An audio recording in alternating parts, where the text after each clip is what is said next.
Good morning friends, welcome to the next video lecture of a subject basic electronics.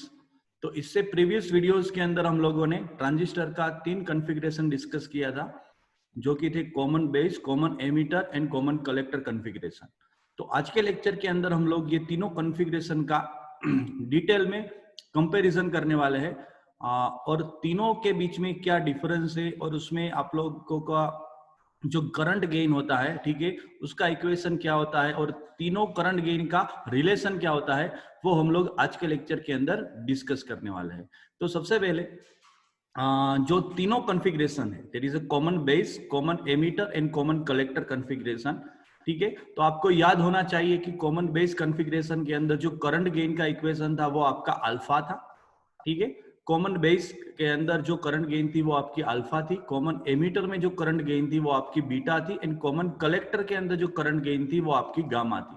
तो सबसे पहले discuss करते हैं और डिराइव करते हैं ये तीनों के बीच में क्या रिलेशन है। ठीक है, तो सबसे पहले अल्फा एंड बीटा का रिलेशन डिराइव करने के लिए हम लोग एक मेन इक्वेशन यूज करते हैं ट्रांजिस्टर का, जो है emitter current I equal to base current I B plus collector current I C. ठीक है, अब यहाँ पे इक्वेशन को हम लोग IC से डिवाइड करते हैं, तो IE upon IC equal to IB upon IC plus IC upon IC। तो यहाँ पे IC अपॉन IC आपका 1 होगा। ठीक है, और जो पहला टर्म है IE अपॉन IC, तो आपको याद होगा कि कॉमन बेस कॉन्फ़िगरेशन के अंदर जो करंट गेन थी अल्फा, उसका इक्वेशन था IC अपॉन IE। तो IE अपॉन IC क्या होगा? 1 अपॉन अल्फा होगा। सिमिलरली जो करंट कॉमन एमिटर कॉन्फ़िगरेशन थी, उसमें आपका करंट गेन का इक्वेशन था बीटा और उसका इक्वेशन था beta equal to IC upon IB। तो यहाँ पे आपको दूसरा टर्म IB अपॉन IC दिया है, तो उसकी जगह पे हम लोग 1 अपॉन बीटा लिख सकते हैं। तो आपको इक्वेशन मिला 1 upon alpha equal to 1 upon beta plus 1। तो यहाँ से अगर आप लोग अल्फा फाइंड करेंगे तो 1 upon alpha equal to 1 plus beta divide by beta होगा और अल्फा का इक्वेशन होगा बीटा अपॉन 1 प्लस बीटा। तो ये इक्वेशन से आप लोग अल्फा एंड बीटा को रिलेट कर सकते हैं, और अगर आपको अल्फा दिया है तो बीटा फाइंड कर सकते हैं, बीटा दिया है तो अल्फा फाइंड कर सकते हैं। तो अगर आपको अल्फा फाइंड करना है तो बीटा अपॉन 1 प्लस बीटा लेना है, और अगर आपको बीटा फाइंड करना है तो alpha upon 1 minus alpha equation का यूज करना है। ठीक है, तो ये इक्वेशन से आप लोग अल्फा एंड बीटा का रिलेशन डिराइव कर सकते हैं। तो अगर आपको जीटीयू में ये डेरिवेशन पूछते हैं कि derive the relation between current gain in common base and common emitter configuration, that is alpha and beta, तो आपको ये रिलेशन डिराइव करना है। अब हम लोग डिराइव करते हैं relation between gamma and beta. ठीक है, और अगर आपको गामा एंड अल्फा का रिलेशन चाहिए तो बीटा की जगह पे आपको अल्फा अपन 1 माइनस अल्फा पुट कर देना है। तो उसके लिए वापस सेम इक्वेशन यूज करते हैं, IE equal to IB plus IC। अब इस बार हम लोग डिवाइड करेंगे पूरे इक्वेशन को IB से। तो पहला टर्म होगा IE अपॉन IB, दूसरा टर्म मिलेगा IB अपॉन IB एंड तीसरा टर्म मिलेगा IC अपॉन IB। तो यहाँ पे IB कैंसिल होके IB अपॉन IB 1 होगा, और IE अपॉन IB जो है वो आपका current gain in common collector है और उसका इक्वेशन होता है गामा। तो हम लोग IE अपॉन IB की जगह पे गामा पुट करेंगे। IC अपॉन IB आपका करंट गेन है इन अ कॉमन एमिटर कॉन्फ़िगरेशन, यानी कि बीटा। तो गामा का इक्वेशन आपको मिलेगा 1 प्लस बीटा। तो ये इक्वेशन से आप लोग गामा फाइंड कर सकते हो अगर आपको बीटा दिया है। ठीक है, और अगर आपको गामा एंड अल्फा का रिलेशन चाहिए तो यहाँ पे बीटा की जगह पे अल्फा अपन 1 माइनस अल्फा पुट करना है, तो आपको गामा का equation in terms of alpha मिल जाएगा। तो ये बेसिक दो डेरिवेशन से आप लोग अल्फा बीटा एंड गामा, ठीक है, ये तीन में से अगर आपको कोई एक करंट गेन दिया है तो आप लोग बाकी की करंट गेन को फाइंड कर सकते हो। ठीक है, तो आगे नेक्स्ट वीडियो के अंदर हम लोग डिस्कस करेंगे ट्रांजिस्टर के रिलेटेड एग्जांपल्स, तो उसमें आपको ये इक्वेशंस काम में लगने वाले हैं। तो आपको याद होना चाहिए कि अल्फा एंड बीटा का क्या रिलेशन है एंड गामा एंड बीटा का क्या रिलेशन है। तो अल्फा एंड बीटा के लिए आपको रिलेशन याद रखना है कि beta is equals to alpha alpha is equal to beta upon 1 plus beta and gamma equal to 1 plus beta. तो ये दो मेन इक्वेशन है जो आपको याद रखना है। ठीक है, तो अब हम लोग तीनों कॉन्फ़िगरेशन का डिटेल में कंपैरिजन करते हैं। तो सबसे पहले तीनों कॉन्फ़िगरेशन आप देख सकते हो यहाँ पे कॉलम के अंदर, common base, common emitter and common collector. तो जो पहला आपका पैरामीटर जो आपको डिस्कस करना है वो है कॉमन टर्मिनल। तो कॉमन बेस कॉन्फ़िगरेशन के अंदर एज नेम उसका सजेस्ट करता है कि बेस टर्मिनल है वो इनपुट एंड आउटपुट के बीच में कॉमन होता है। कॉमन एमिटर कॉन्फ़िगरेशन के अंदर जो आपका एमिटर टर्मिनल होता है वो इनपुट आउटपुट के बीच में कॉमन होता है। एंड कॉमन कलेक्टर कॉन्फ़िगरेशन के अंदर आपका जो कलेक्टर टर्मिनल होता है वो इनपुट एंड आउटपुट के बीच में कॉमन किया जाता है। दूसरा कॉन्फ़िगरेशन जो पैरामीटर आपको डिस्कस करना है कि input current and output current क्या होता है। तो जैसे हम लोगों ने सर्किट डिस्कस किया था कॉमन बेस कॉन्फ़िगरेशन की, तो उसमें हमने देखा था कि एमीटर टर्मिनल आपका इनपुट टर्मिनल है तो आई करंट आपका इनपुट करंट होगा, एंड कलेक्टर टर्मिनल आपका आउटपुट टर्मिनल है तो कलेक्टर करंट आईसी आपका आउटपुट करंट होगा। और जब हमने कॉमन एमीटर कॉन्फ़िगरेशन डिस्कस किया था तो देखा था कि बेस टर्मिनल पे इनपुट देते थे तो आईबी आपका इनपुट होगा, एंड कलेक्टर टर्मिनल पे आउटपुट लेते थे तो आपका आईसी जो है वो आउटपुट होगा। एंड कॉमन कलेक्टर कॉन्फ़िगरेशन के अंदर जब हमने सर्किट डिस्कस किया था तो देखा था कि बेस टर्मिनल पे हम लोग इनपुट देते थे एंड एमीटर टर्मिनल पे हम लोग आउटपुट लेते थे। तो यहाँ पे आपका इनपुट करंट आईबी होगा एंड आउटपुट करंट आपका आईई होगा। ठीक है, तो ये आपको याद रखने हैं कि कौन सा करंट एंड वोल्टेज इनपुट है और कौन सा करंट एंड वोल्टेज आपका आउटपुट है। अब सबसे इंपॉर्टेंट चीज होती है कि तीनों कॉन्फ़िगरेशन के अंदर करंट गेन का इक्वेशन क्या है। तो ज्यादातर केसेस के अंदर हम लोग ट्रांजिस्टर को एज करंट गेन यूज करते हैं। तो कॉमन बेस के अंदर जो करंट गेन है वो अल्फा होती है और अल्फा का इक्वेशन होता है IC upon IE. Common base के अंदर जो करंट गेन होती है उसका इक्वेशन बीटा होता है और उसका इक्वेशन होता है आईसी अपॉन आईबी।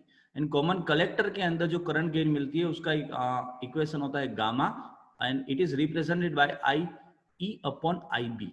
ठीक है, और ये तीनों में सबसे जो कम वैल्यू होती है, ठीक है, करंट गेन की अल्फा बीटा एंड गामा में, वो है अल्फा। तो अल्फा की वैल्यू सबसे कम होती है, ठीक है, उसके बाद बीटा एंड गामा की वैल्यू हाई होती है। ठीक है, तो अल्फा सबसे कम होता है, उससे ज्यादा बीटा होता है और उससे भी ज्यादा गामा होता है।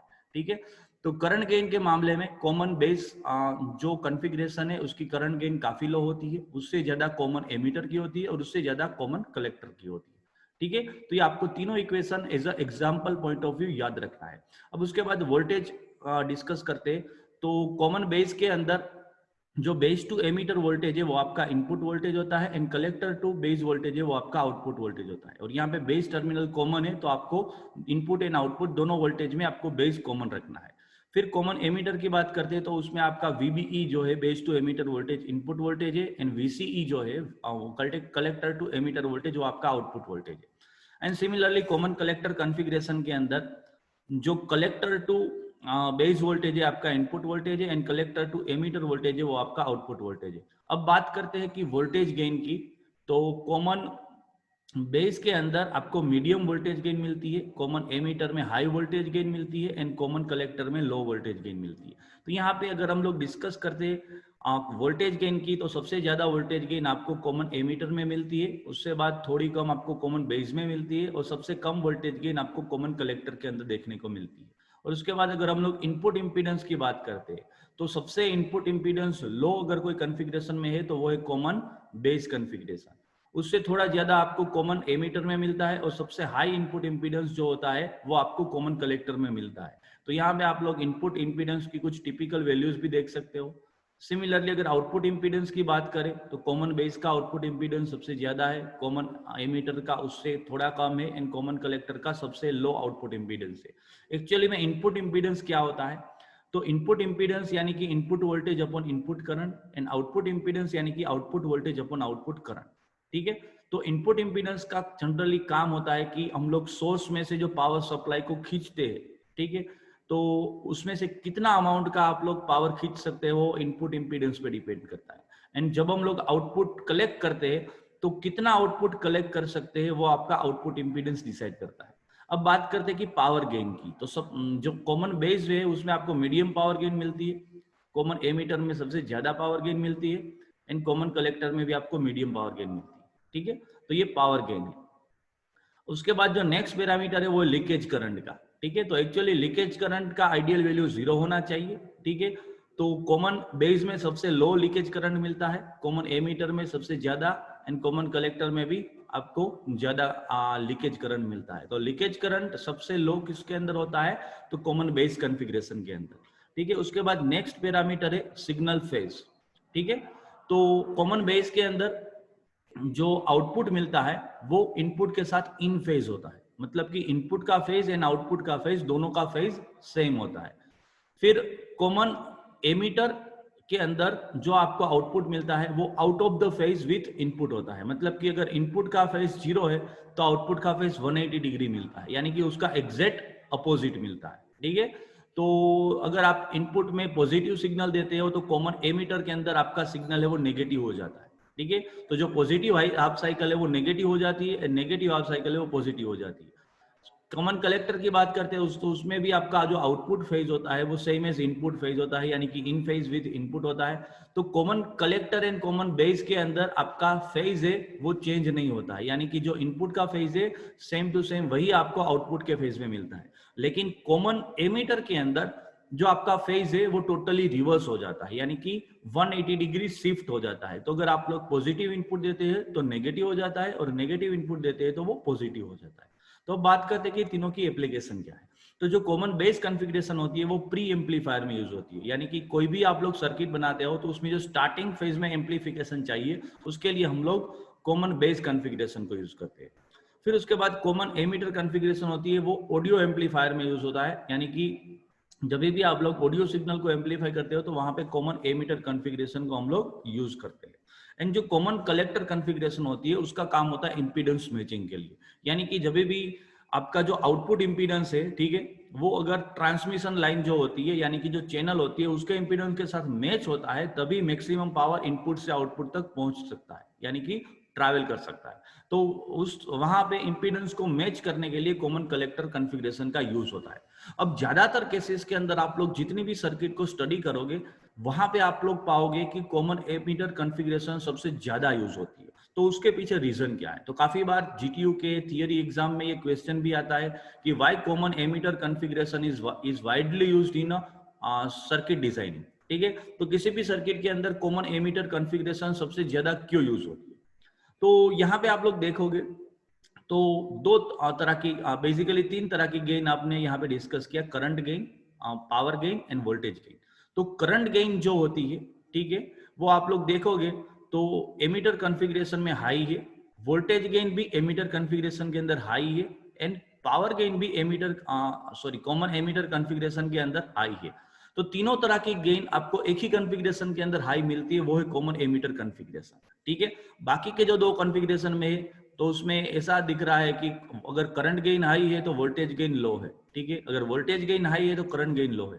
लेकिन कॉमन एमीटर कॉन्फ़िगरेशन एक अकेला ऐसा कॉन्फ़िगरेशन है जिसके अंदर voltage gain, current gain, power gain, तीनों की तीनों गेन आपको हाई मिलती है। तो इसीलिए हम लोग कॉमन एमीटर कॉन्फ़िगरेशन को ज्यादातर सर्किट के अंदर यूज करते हैं। ठीक है, तो ये रीजन है कि कॉमन एमीटर कॉन्फ़िगरेशन है वो क्यों वाइडली यूज होती है। तो आज के लेक्चर के अंदर बेसिकली हम लोगों ने तीनों कॉन्फ़िगरेशन का डिटेल के अंदर कंपैरिजन किया, और तीनों कॉन्फ़िगरेशन में आपको एक चीज सबसे ज्यादा अगर कोई इंपॉर्टेंट याद रखनी है तो वो है तीनों की करंट गेन का इक्वेशन। ठीक है, तो यहाँ पे कॉमन बेस में आपका करंट गेन अल्फा है, ठीक है, उसका आपको इक्वेशन याद रखना है।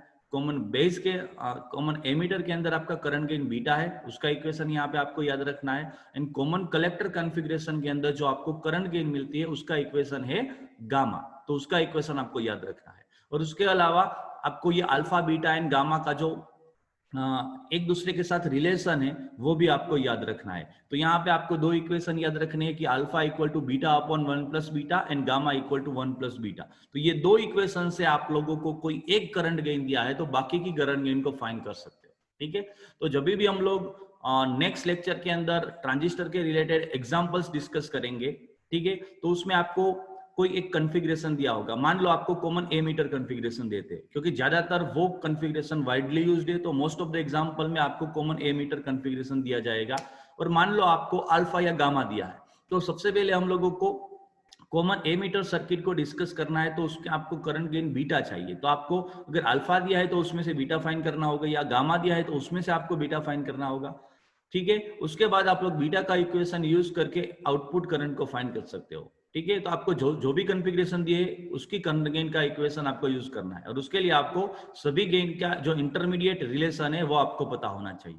तो आज के लेक्चर के अंदर हम लोगों ने तीनों कॉन्फ़िगरेशन जो है, ठीक है, वो कैसे डिफर होती है, सबके बीच का जो डिटेल कंपैरिजन है वो हमने स्टडी किया।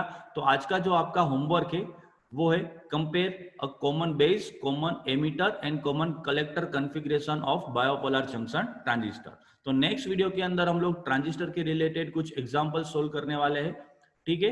तो उससे पहले आपको तीनों ट्रांजिस्टर के जो कॉन्फ़िगरेशन है, ट्रांजिस्टर के तीनों कॉन्फ़िगरेशन, उसका कंपैरिजन पता होना चाहिए। तो नेक्स्ट वीडियो के अंदर मिलते हैं ट्रांजिस्टर के एग्जांपल के साथ।